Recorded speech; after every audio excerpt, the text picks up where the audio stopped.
Okay, so going back to the PowerPoint. Okay, so a manometer is basically an instrument that is used to measure the pressure of a gas. So if you have a gas trapped in a container and you want to measure its pressure, then this is the instrument that you'd use, right? So what you're looking at here on the screen is what is called a closed-end manometer. It's a U-shaped tube, and one end is closed, this part here is closed, and the other end is connected to the container which contains the gas, all right, that you're trying to measure the pressure of, right? Now, before you open this up and before the gas flows through here, the two mercury levels on either side of the U-shaped tube will be equal or on the same level. But once you turn this on, then what will happen is that the gas will flow and hit this surface here and pushes up the mercury level on the other end up to what you see here, all right? So, excuse me, how do we determine the pressure? It's very simple. All we have to do is measure the height difference between the mercury levels on either side. So this delta H right here is basically proportional to the pressure of the gas. And basically, if you express this, excuse me, directly in millimeters of mercury, then basically you get a direct measurement of the pressure of the gas. So as stated here, the pressure of the gas is equal to delta H. And the reason why we can assume that primarily is because above the surface of the mercury on this end, this is practically a vacuum, all right? Now, it's not 100% vacuum. There's some mercury vapor here, but the pressure of the mercury vapor is so low that for all intents and purposes, we can consider this here to be a vacuum. So therefore, as a result, the pressure of the gas here would be equal to the pressure that is exerted by this column of mercury at this level right here, all right? So whatever the pressure experienced here by anything that is submerged here would be the same as the pressure of the gas exerted here, and therefore that would be equal to delta H, which is the difference between the two mercury levels on either side of the U-shaped tube, all right? So that's how you get the pressure in millimeters mercury. Now, what if you want to get it in some other units? Well, you could use this height measurement here along with this equation right here. This equation basically gives you the pressure that is exerted by a liquid column. And if you have done physics or if you're about to do physics, you're going to meet this equation, right? So what this equation is saying is that P is equal to G. Now, G is known as the acceleration due to gravity. It's a constant. It's equal to 9.8 meters per second squared. D is the density of the liquid, and H is the height of the mercury column, all right? So basically applying that to what we have here, the pressure exerted here, which would be the same as the pressure of a gas, would be G, the acceleration due to gravity, times the density of the mercury, times the height of the mercury column, right? Now, in this case, if the G is expressed if the G value is expressed in units of meters per second squared, and the density is expressed in kilograms per meter squared, and the H is expressed in meters, then the units of P turns out to be pascals, right? So that's another way of expressing the pressure of the gas based on that equation, all right? Okay, so that's basically a closed-end manometer, but there are other types of manometers that we can encounter, which is what the next slide is all about. So here we have what is called an open-end manometer, right? And the difference between this and the one that we just saw in the previous slide is that over here we have this end open to the atmosphere. And we have to take that into account when we're determining the pressure of the gas that is trapped here, right? So we're going to deal with these two different situations, right? Let's start off with the one on the left. So basically, again, open this up, the gas flows through, and then pushes down the mercury level here on this side, and pushes up the mercury level here on this side, all right? So how do we determine the pressure of this gas? Now, remember we said that the pressure of the gas here would be equal to the pressure that is exerted at this point here by this column of mercury. But not only the column of mercury is exerting pressure here, you also have what is called the barometric pressure, which is the same thing as the atmospheric pressure, right? So basically, we can write down a relationship between the pressure of the gas, the height difference between the two mercury levels on either side of the U-shaped tube, and the barometric pressure, and that would be the pressure of the gas would be equal to the barometric pressure plus delta H, right? So that's the equation right here. The pressure of the gas will be equal to the barometric pressure plus delta H, all right? So that's how you calculate the pressure in this case, where the pressure of the gas would be greater than the barometric pressure.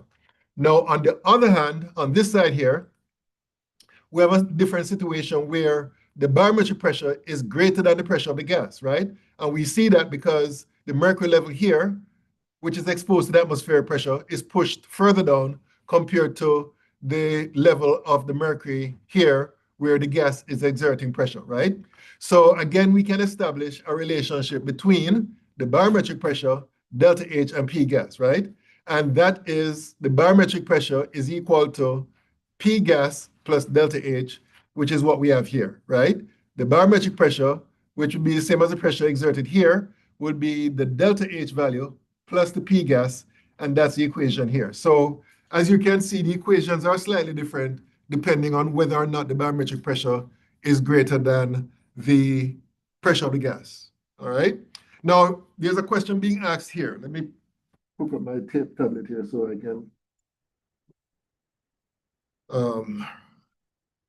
write stuff.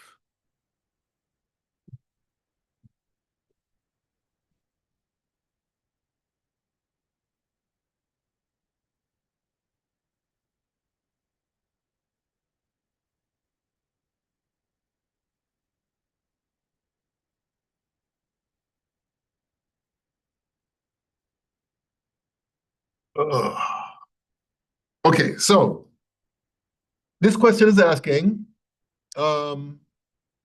what is the pressure of a gas if delta H is 100 millimeters mercury and the pressure, the barometric pressure is 760? So basically, we have to rearrange this equation to solve for the pressure of the gas, right? So basically, that means that the pressure of the gas would be equal to the barometric pressure minus delta H. And then all we have to do is plug the numbers in. Let me do that over here. So PG would be equal to the barometric pressure, which is 760 millimeters mercury. We can't see what you're writing. Oh, it's too low. Oh, okay. Sorry about that.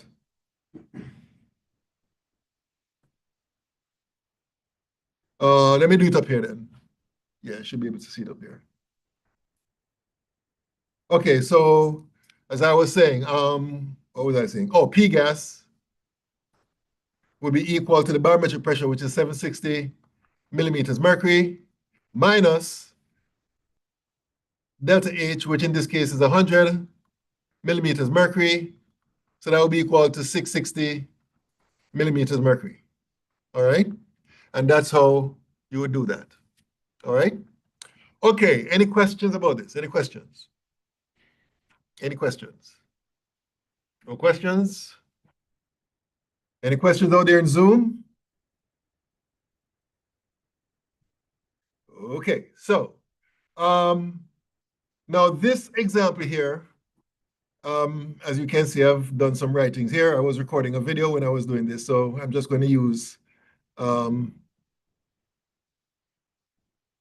this here to instruct you guys. Let me see if I can get rid of this, get rid of these lines here. Okay, so this question is a good question because it explains, I don't know if I made mention of this. One might be wondering, why do we use mercury as a liquid in devices like the manometer or the barometer, all right? I mean, mercury is very expensive. Why don't we use water, right? For example. Well, this question illustrates the reason why, right? So this question is asking for you to calculate the height of a column of water, and it gives a density of water that exerts the same pressure as a column of mercury, and it gives a density of mercury 760 millimeters high, all right? So basically what they're asking for is the pressure that is exerted by a column of, I'm sorry, not the pressure, the height of a water column that would exert the same pressure as a mercury column, which is 760 millimeters high, right? Now, remember the equation I gave you before, which relates the pressure of a mercury exerted by a mercury column, which would be equal to the height of that column times g, which is the acceleration due to gravity, which is constant, times d, which is the density of the liquid, right? So what I'm going to do is I'm going to show you expressions of the pressure exerted by the water column being equal to the pressure exerted by the mercury column based on this expression right here. So that is what I have down here, right? I'm applying this to both this PW and P mercury. Now for PW, that would be equal to the height of the water column times G times the density of water, right? And then over here for P mercury, that would be equal to the height of the mercury column times G times the density of the mercury, right? And then now what I did was that I canceled out the G because they're the same on both sides, right? And then what I did, because I want to find out the height of the water column, I divide both equations by the density of water. So this cancels with this, and you end up with the density of water right here. So basically, you're going to end up with this equation. The height of the water column will be equal to the height of the mercury column times the density of the mercury divided by the density of water, right? And then I plug the numbers in. So for the mercury column height, that is 760 millimeters mercury. The density of the mercury is 13.6 grams per cm cube. And the density of water, of course, is 1.00 grams per cm cube. Plug those numbers in, and you end up with this answer here. This is 10,300, and this should be centimeters. I'm sorry, millimeters. All right? So basically, what this is telling us is that if we were to use water instead of mercury, then we're going to need a tube, which is 10,300 millimeters high, which is the same thing as 10.3 meters. And just to give you an idea as to what 10.3 meters is, right? My height is just under 2 meters, right? I'm not quite there yet, but just under 2 meters, right? So if you can imagine a tube that is 5 times my height, right? That is what is necessary for you to use water instead of mercury. And as you can imagine, that is very inconvenient, right? You're talking about a tube that would go through the roof, right? So that's the reason why mercury is the liquid of choice when it comes to instruments like manometers and barometers. It's primarily due to the fact that the density of mercury is more than 13 times that of water, and therefore a shorter tube would be required if you're going to use mercury as opposed to a longer tube, much longer tube, if you were to use water. All right, so that's the reason why water is not used, even though water is much cheaper. All right. Okay. Any questions about this example? Any questions? Any questions? Okay. So let's talk about some laws. Now, you should have met these laws before in your introductory chemistry courses. The first of which is the relationship between pressure and volume, right? And this is Boyle's law. Boyle's law can be stated in words, and it can be also expressed mathematically. So one way of stating it is that for a fixed amount of gas at a constant temperature, the volume of the gas varies inversely with its pressure. So what this is saying is that there's an inverse relationship between pressure and volume. So in other words, if you have a gas trapped in a vessel, and let's say you can find some way of doubling the volume, that means that the pressure exerted by the gas will be halved, right? Or if you triple the volume, then the pressure of the gas will be reduced by a third, and so on and so forth, right? Now, please note that in order for this law to be observed, there are two things that has to be held constant.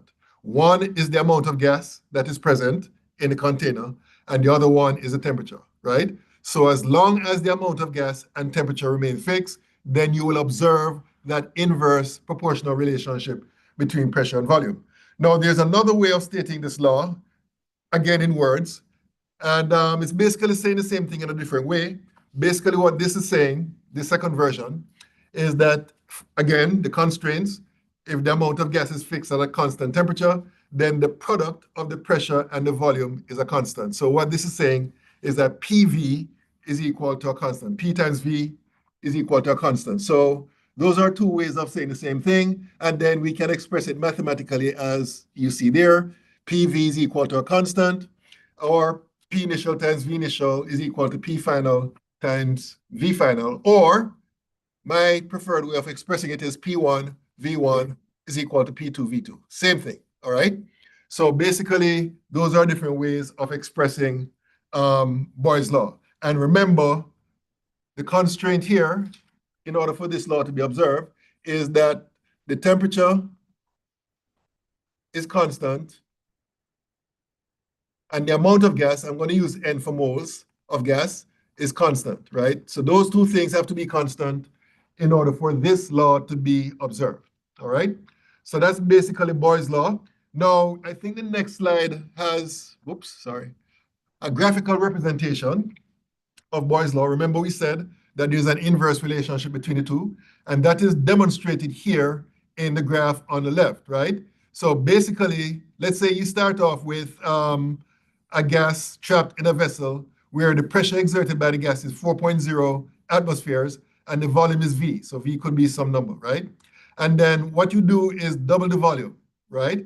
And as you can see from the curve here, when the volume is doubled, the pressure is halved from 4.0 to 2.0, right? And then if you double the volume some more, right, from 2V to 4V, the pressure is reduced by half again from 2.0 to 1.0, right? So that shows you the inverse relationship between the two. Now, the graph on the, oh, and by the way, this short statement here is basically relating the kinetic molecular theory, which we're going to talk about later on, but basically explaining what happens at the microscopic level. When you reduce the volume, or I should say when you increase the volume of the gas, then basically what will happen is that the gas particles will have more space to move around, and therefore they will hit the walls of the container less frequently, and therefore, as a result, the pressure exerted by the gas particles collectively will be reduced. So that's basically an explanation of what we observe in Boyle's law. Now, the graph on the right is a plot of 1 over the pressure versus the volume, right? And as you can notice here, it's a very straight line, right? Which is to be predicted because, as we said before, PV is equal to a constant, right?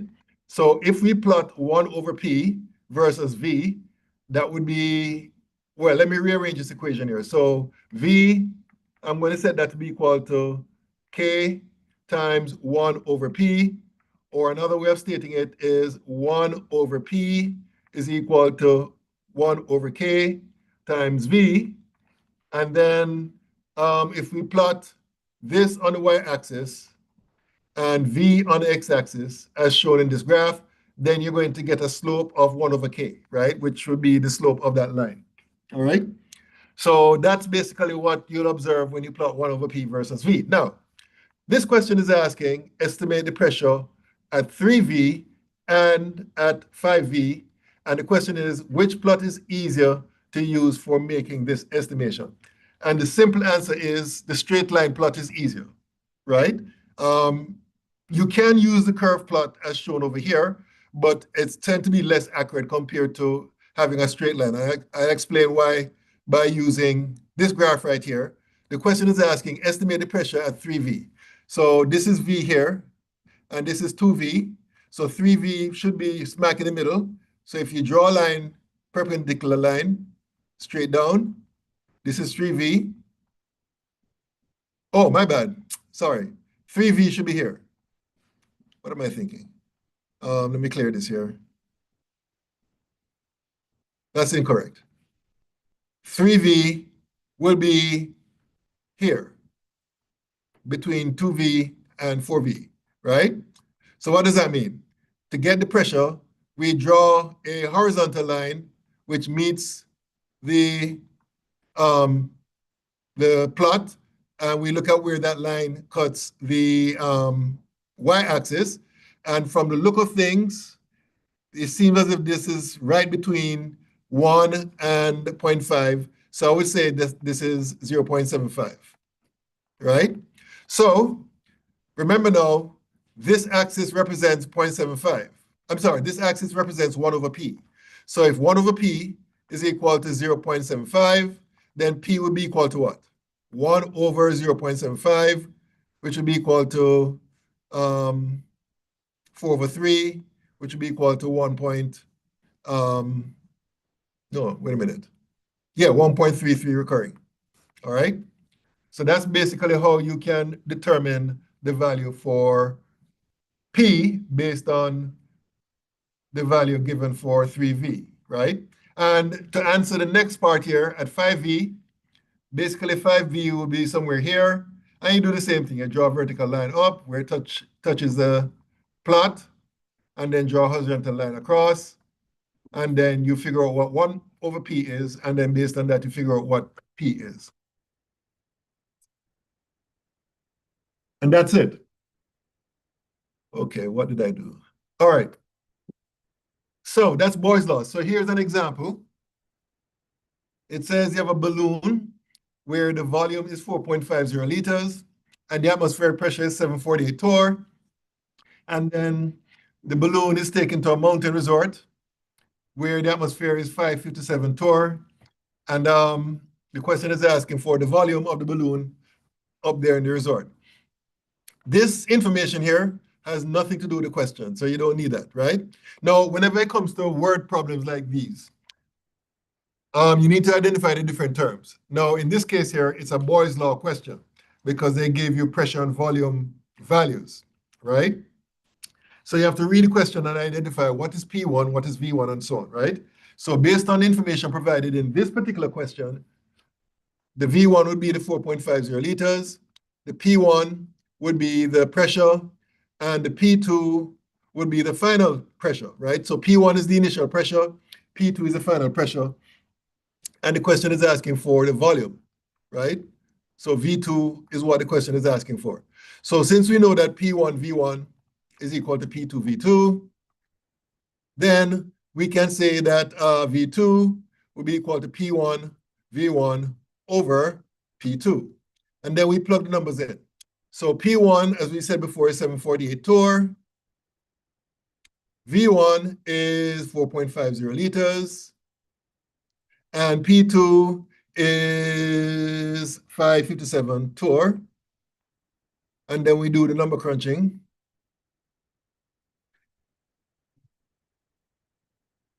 So it will be 748 times 4.50 divided by 557.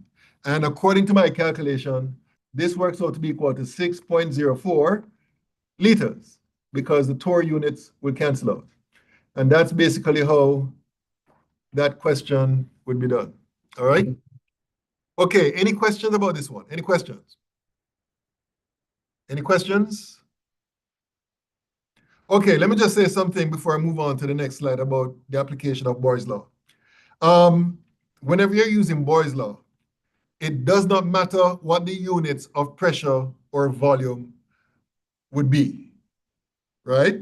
As long as the pressure units on either side are the same, right? And the volume units on either side of the equation are the same, right? So the units of P1 and P2 must be the same, right? The units of V1 and V2 must be the same in order for you to use this equation. And the reason why I mentioned that, and I think this is the case in some of the problems in your assignment for this chapter, and I forgot to bring I forgot to bring copies of it. I should have brought it. What you'll find is that you may be given a question where P1 is given in, let's say, atmospheres, and P2 is given in millimeters mercury, right? So when you're faced with that situation and you have to use Boyle's law, basically what you need to do before you use Boyle's law is convert either the atmosphere value to millimeters mercury or vice versa before you can put the numbers into the equation and solve it, right?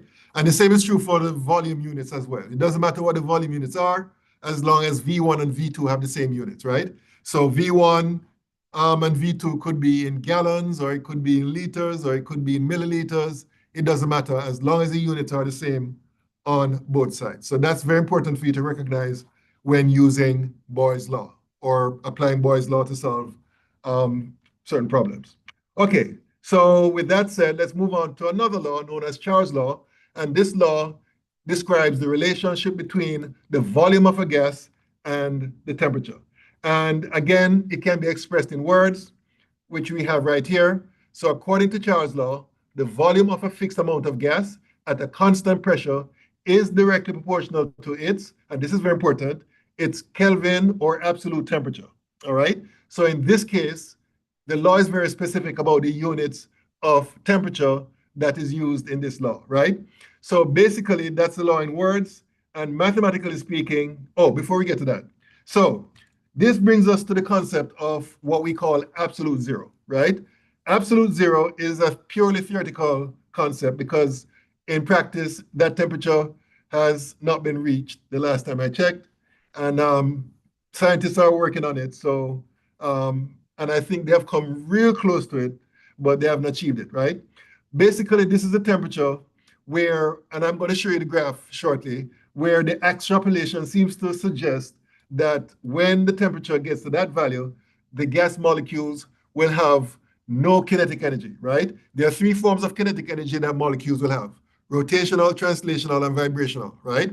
But when, according to the theoretical concept here, if you were to achieve absolute zero, then the molecules will have no energy of those types, right? Maybe the only energy that it will have are energy due to the electrons within the molecules, but the molecule itself will have no kinetic energy whatsoever, all right? So that's the concept of absolute zero, and you're going to see how that is derived graphically, all right? So based on the absolute zero on the Kelvin scale, if you were to look at the graph, you'll see that absolute zero would be equal to, in Celsius, minus 273.15 degrees Celsius. So basically what that suggests is that 0 Kelvin, right, which is a Kelvin scale based on the absolute zero concept, is equal to minus 273.15. And therefore, we can write down a relationship. Where am I going to put that? Let me put here. We can write down a relationship between the temperature in Kelvin and the temperature in Celsius, right? The temperature in Kelvin would be equal to, how should I do this now? Temperature in Celsius plus 273 Kelvin, all right? And the units here associated with or multiplied this by would be Kelvin over degree Celsius, all right?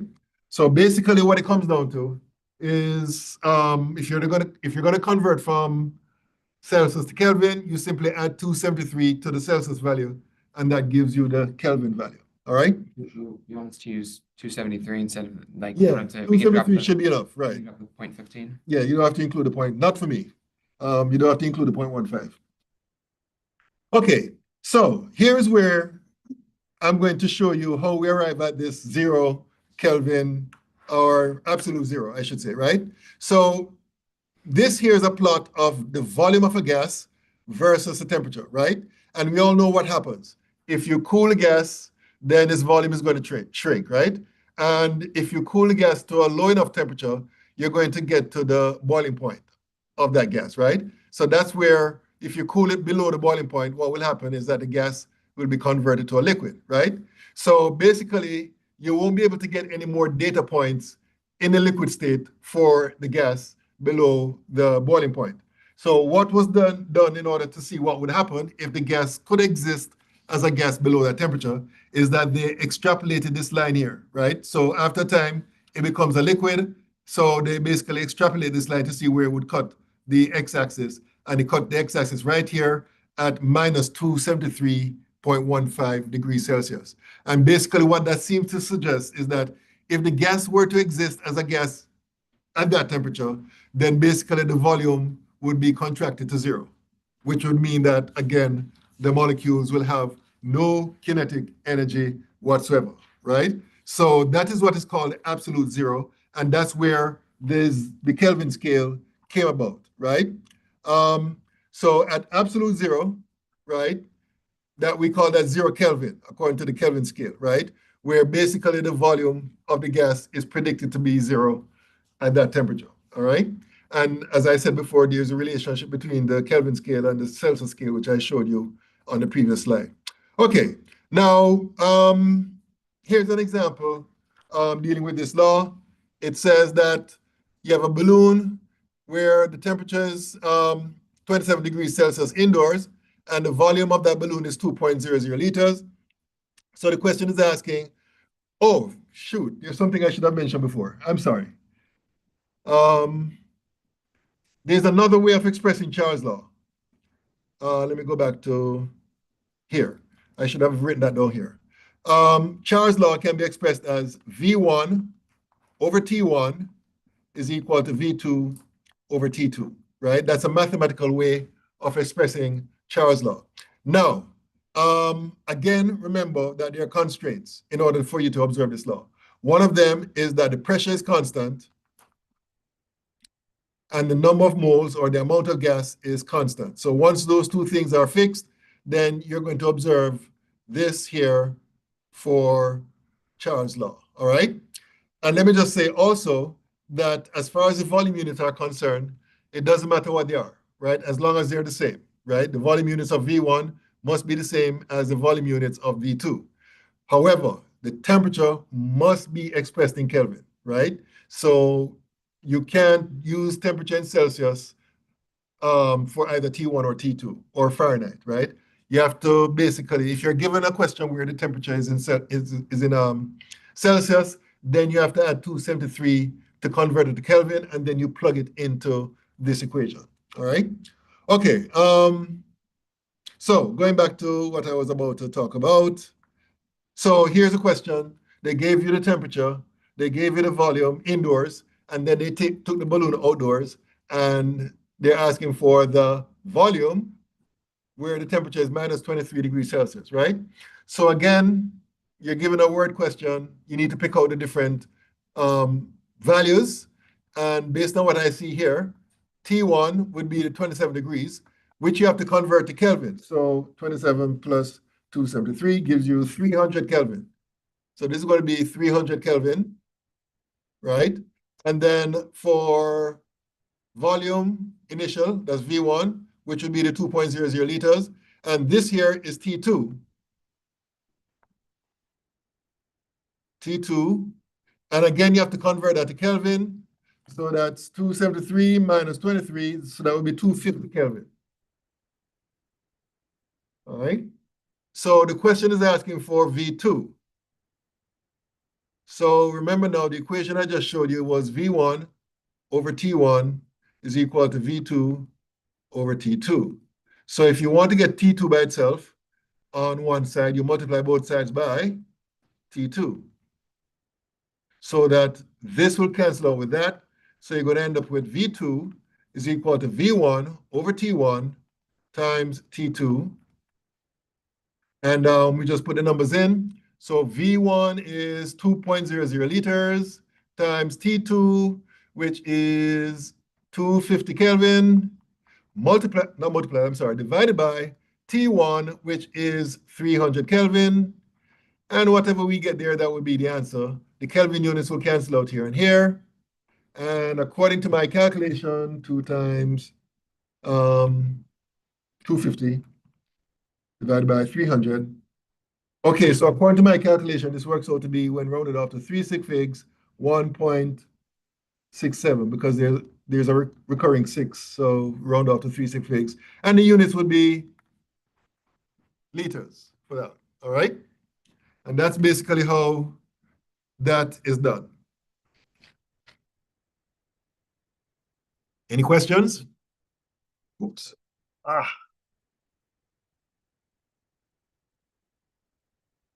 Clean that up later. All right, so that's how that is done.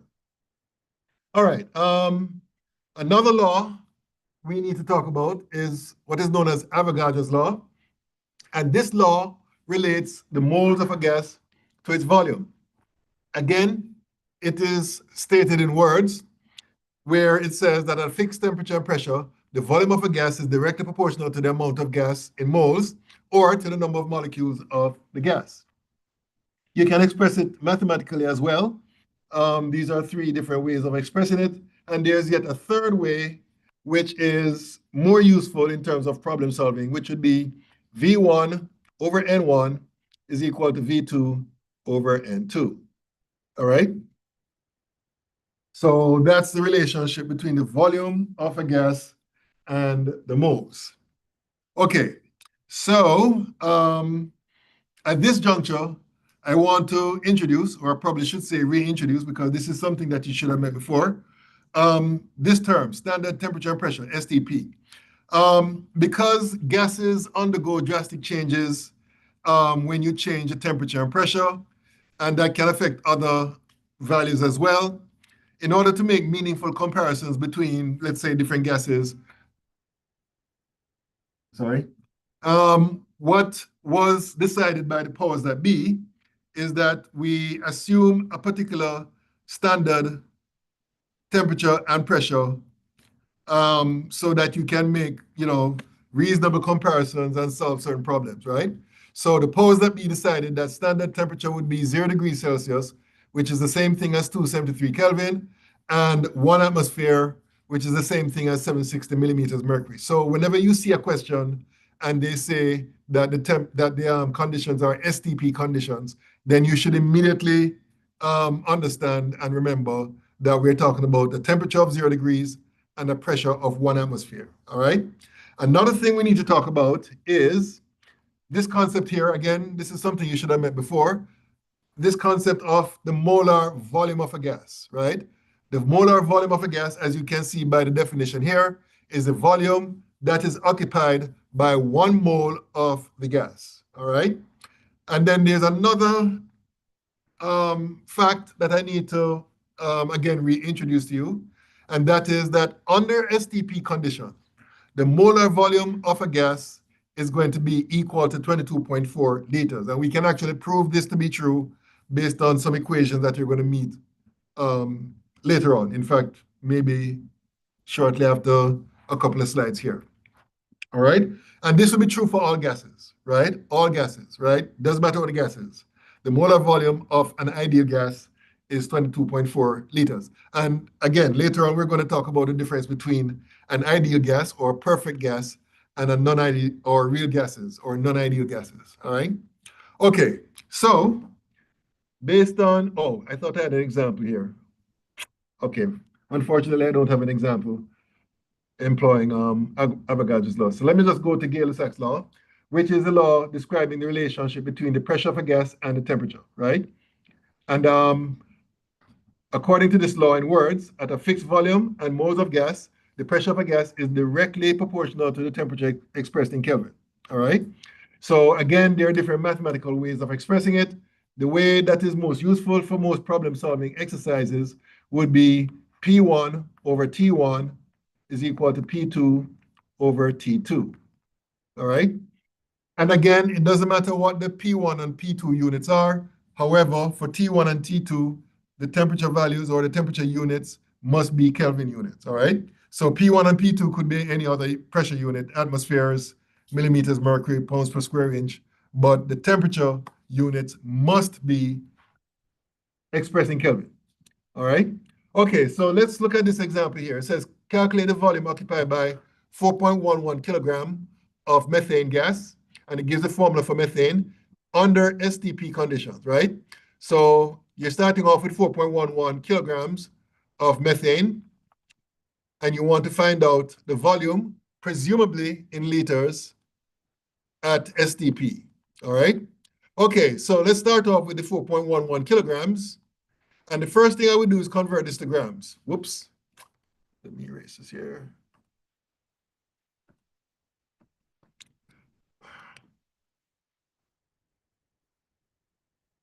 Okay, so 4.11 kilograms of methane. And I'm going to convert that to grams. So in order for us to do that, we're going to have 1 kilogram down here of methane. And you're going to have 1,000 grams of the same. So that this cancels with that. The next step would be to convert from grams to moles, right? So we need a molar mass of methane. So that's 1.008 times 4 plus 12.01. So according to my calculation, this works out to be 16.04 grams per mole. So the way I'd represent that here is that I'll have 16.04 grams, right, of methane. And up here, I'm going to have 1 mole of methane, all right? So this unit will cancel out with that unit. And then the next conversion factor now is where this idea comes in, right? Because what we're trying to find is a volume, right? And if you remember, we said that under STP conditions, the volume occupied by any gas is going to be 22.4 liters, right? So the way we represent that in this conversion factor is that we're going to have 22.4 liters of methane gas above, and down here you're going to have 1 mole of CH4, right? So this particular conversion factor is due to the fact that the question says that the conditions for the gas are STP conditions, right? And we know that under STP conditions, the volume of 1 mole of a gas will be 22.4 liters. So all we have to do from here is do the number crunching. So 4.11 times 1,000 divided by 16.04 times 22.4. So according to my calculation, we have to round off to 3 sig figs. So that would be 5740, and the units would be liters of methane. And that's how that is done. Any questions about this one? Yes, ma'am. It's always 22.4 liters at standard If the conditions are STP condition for any molecule. for any gas. All right. Excuse me. All right. Oops. Any other questions about this? Okay. So now that we have examined 3 laws, which are basically represented here, then what happens?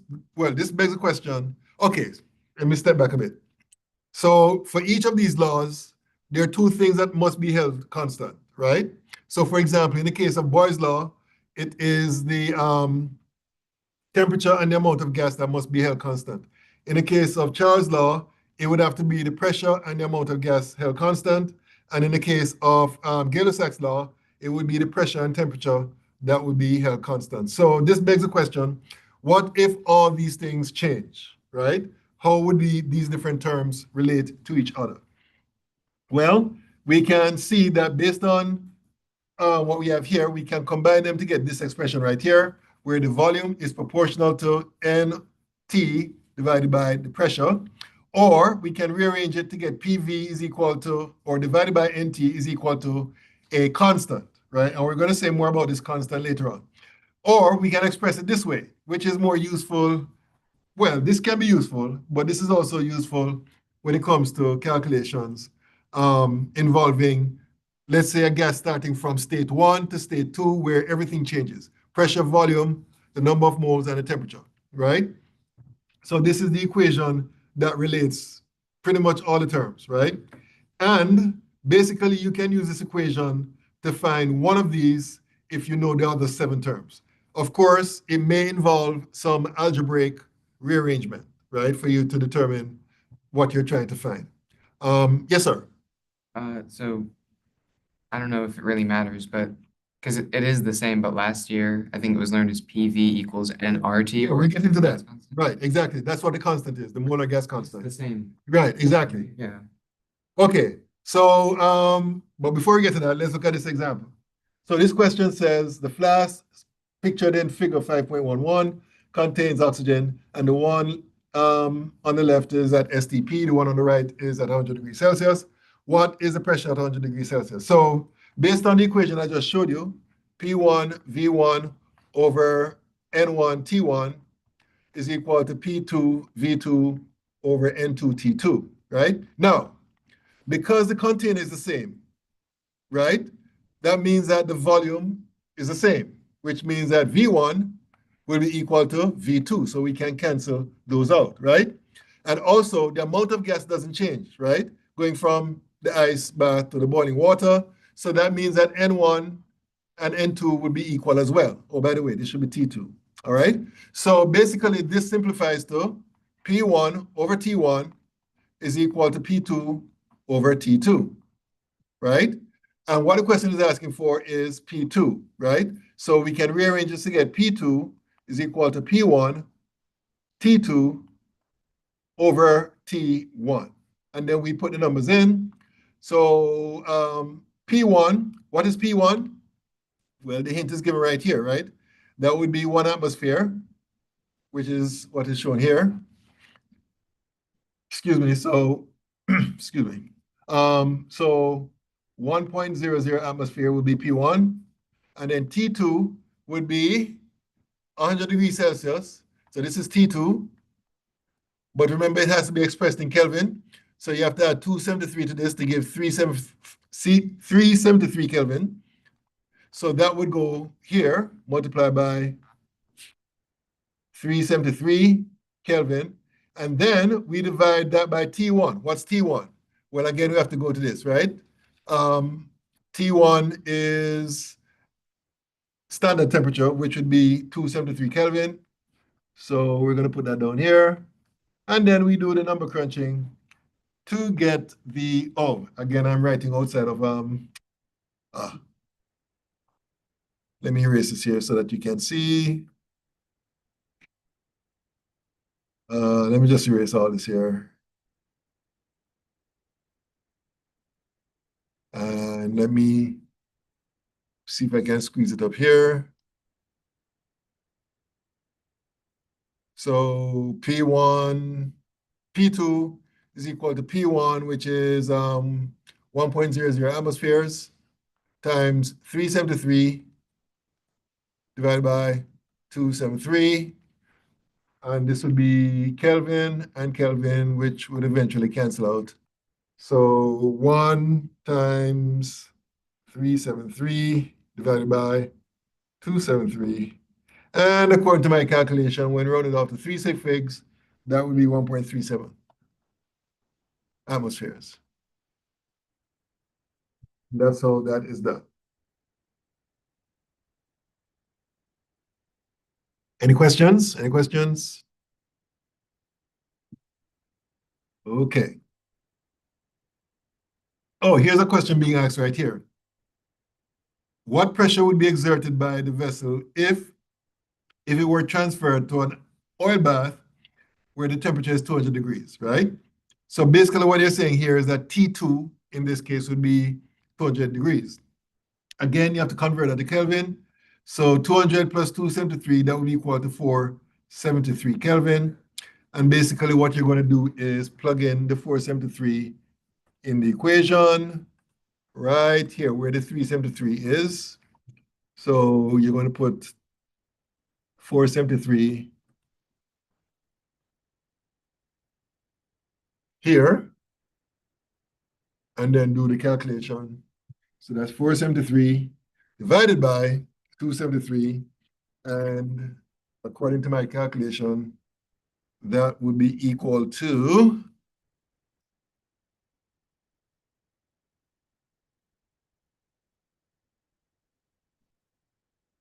1.73,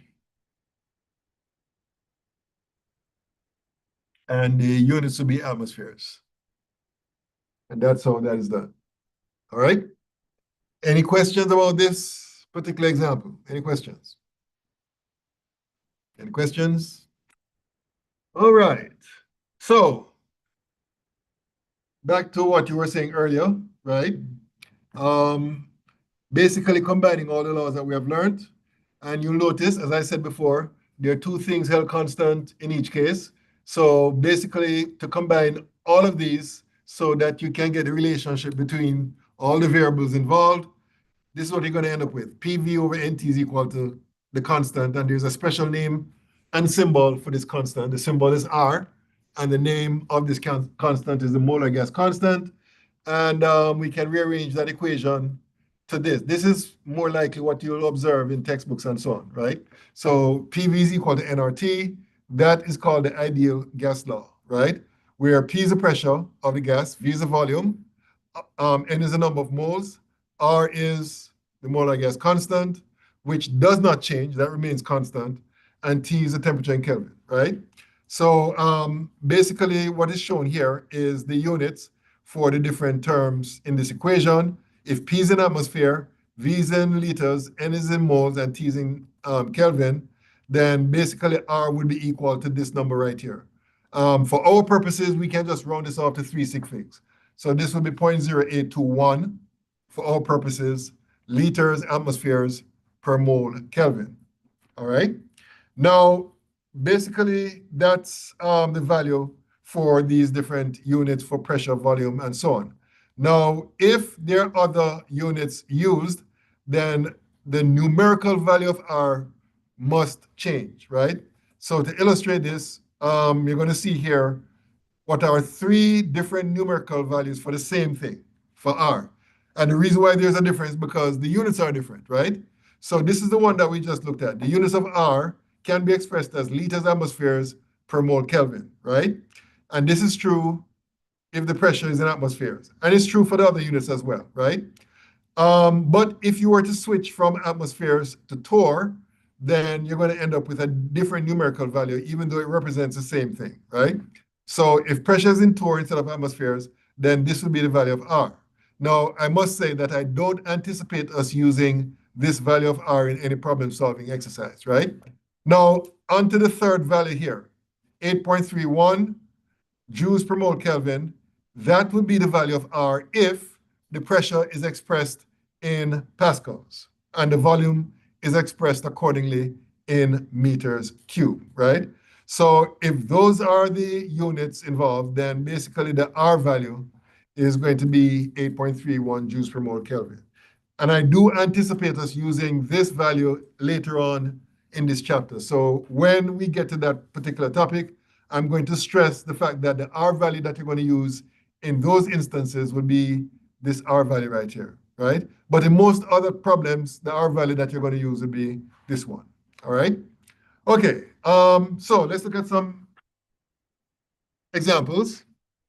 The first of which says, what is the pressure exerted by 0.508 moles of oxygen in a 15.0 liter container at 303 Kelvin, right? So this would be the equation that will come into play. And what the question is asking for is P. So therefore, if we isolate P by itself by dividing both sides by V, then you're going to get P is equal to nRT over the volume. And then we plug the numbers in. So in the case of oxygen, that's 0.508 moles times R, which is always 0.0831 joules per mole Kelvin. I'm sorry. It should be liters. No, it's 0.821. What am I saying? I'm confusing that R with the other one. This should be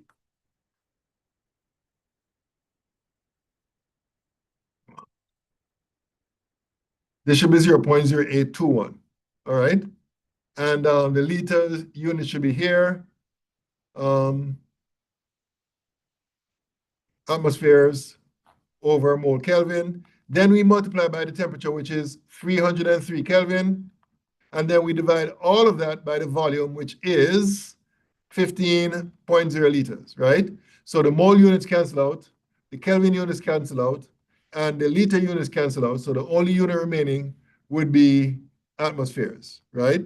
So now we need to figure out what the result is. 0.508 times 0.0821 times 303 divided by 15.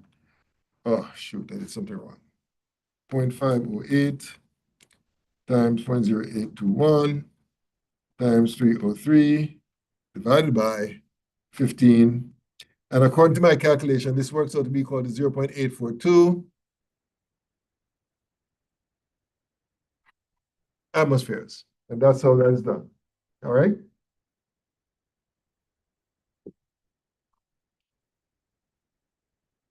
Any questions? Okay. Now this one is asking for the volume occupied by 16.0 grams of ethane gas.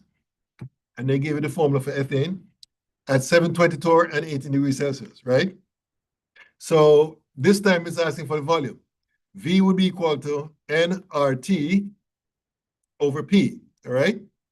So first thing we need to do is find out what the number of moles is. They did not give us that, right? What they gave us instead was the mass of ethane and they gave us a formula. That's important because the formula will give you, or you can use a formula to get the molar mass, right? So I'm going to start out with the 16.0 grams. And what I'm going to do is put within the parentheses 1 mole up top and then the molar mass below for ethane. So that's 6 times 1.008 plus 2 times,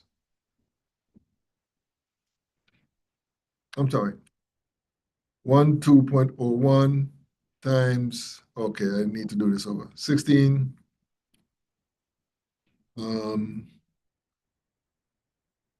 okay, hold on. 6 times 1.008 plus It's like 2 times 2.01. Okay, I got 30.07 grams, right? So this gram unit will cancel out with that gram unit, and the result would be the mole value. So that takes care of the N here. Now for the R is again 0.0821 liters atmospheres over mole Kelvin. And then the temperature, what's the temperature? 18 degrees. And what do we need to do to that? Convert to Kelvin. So 273 plus 18, according to my calculation, that works out to be 291 Kelvin. And then we divide all of this by the pressure. Now, the pressure would have to be in atmospheres because of the fact that we have atmospheres here in the R value. So we need to convert the 720 torr to atmospheres. And the way we do that is we multiply by 1 atmosphere divided by 760 torr, right? So in terms of the cancellation of units, the Kelvin will cancel out here. And okay, I need to make this look a bit more decent.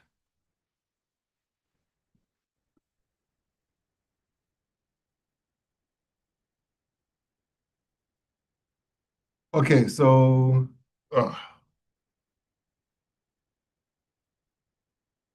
okay, so this should be 291 Kelvin, right?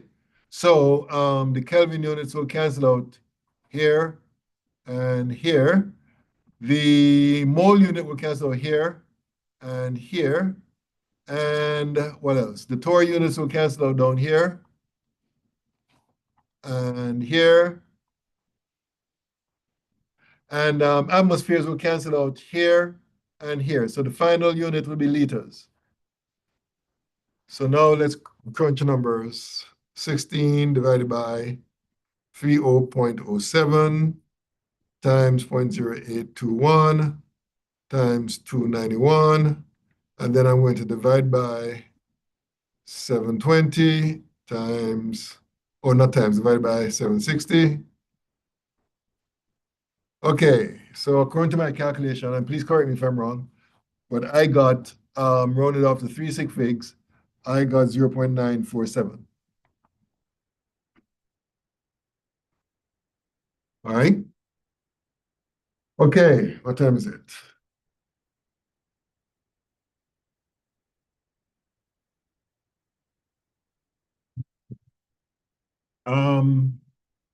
Any questions about this one? Any questions? Okay, let me see here. All right, I'm going to just stop at, well, I'm going to cover one more topic and then stop at this point.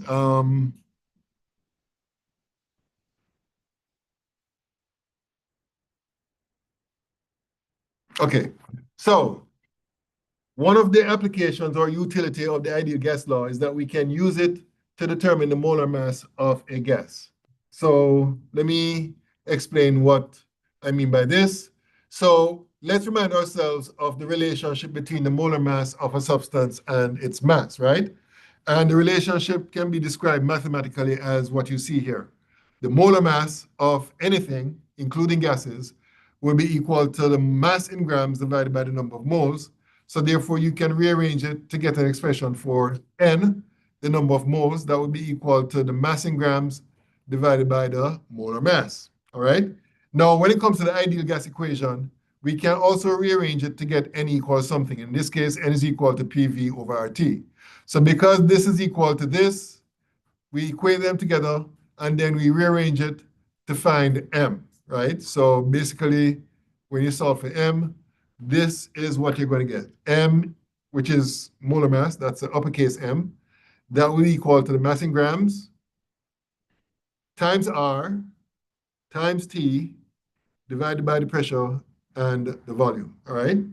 So basically, if you know what the mass of the gas is, if you know the temperature, you know its pressure and volume, you can just plug those numbers into this equation, and you're going to get your molar mass in grams per mole, all right? So that's the equation that we use for determining the density of a gas. And here's an example of that.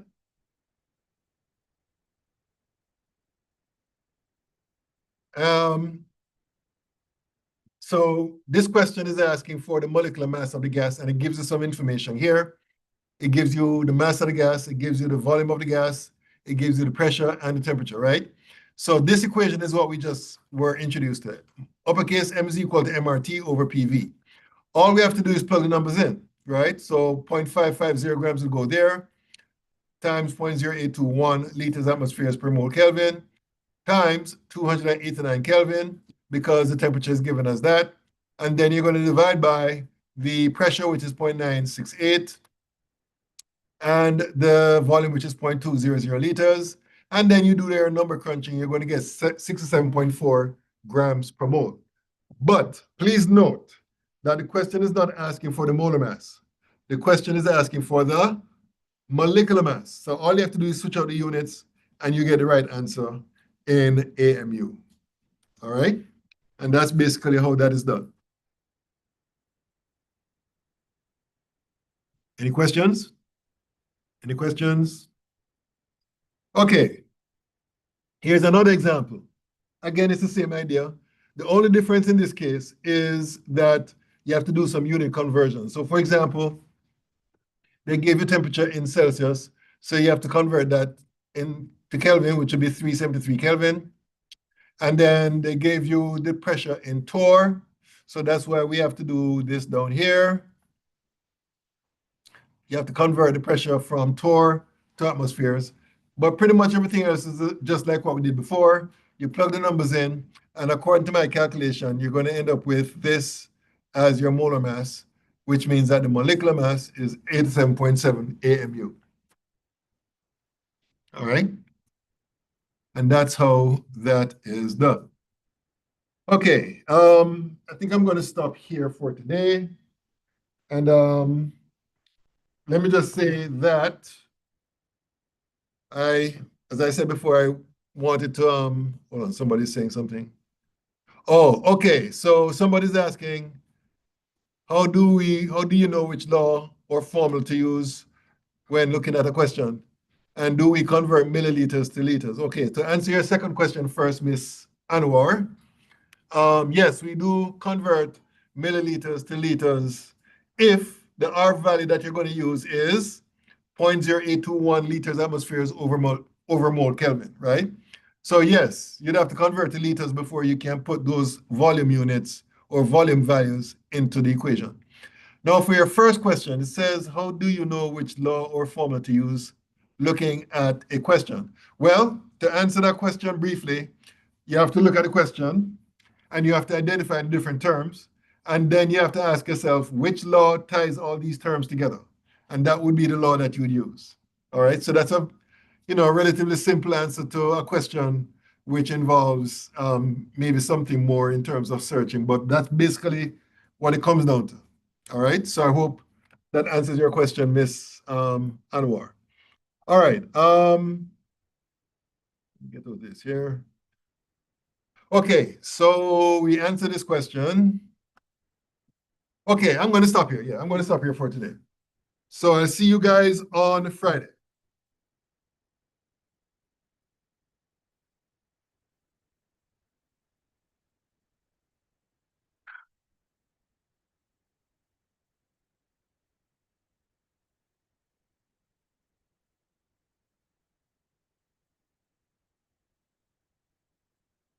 Your office hours for today? 2 to 5 2 to 5. here. Yeah, in building 2, room 120I. Just ask the lady at the front desk and she'll show you. Did 120i? Yeah, 120I, yeah. For reviewing my test, do you want me to print that out and bring it in? I'm sorry, Peter? For my test, would you like me to print that out to review it with you? Oh, yeah, sure, yeah. And my assignment number 4, I completed it Sunday night and I forgot to submit it. Can I give it to you in person or can you reopen it so I can? You can Yeah. email it to me. I prefer it in the electronic version. Okay. So yeah, just email it to me, scan it and email it as a PDF attachment. Yes, sir. Just Yes, through, ma'am. through Canvas? I'm sorry? Through the Canvas Through inbox? Canvas, yes, yeah. Yes, sir. Yes, ma'am. On Monday for the lab class, but we have to turn this in. Mhm. Is it okay if I can turn it in? Mhm. Let's see if there's a stapler. I like to keep papers together.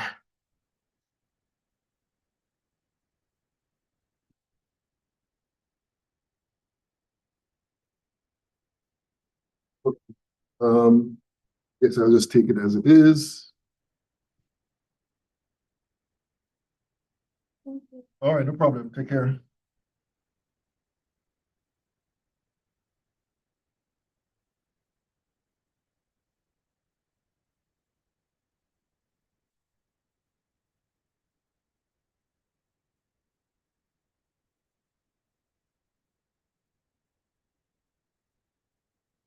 Okay, oh, somebody has a question? One new question. Okay, Miss Anwar, you're asking for the last example. You left it at 185 mils. No, I don't think so. Hold on.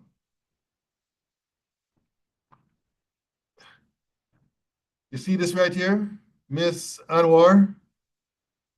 The 185 mils here, I converted it to liters. So therefore, the milliliter units will cancel out, so you're going to end up with the liter unit at this juncture. All right, so I hope that clears things up. All right. Okay, so that's it, folks. Those of you online, I'm going to sign off now. All right, take care. See you on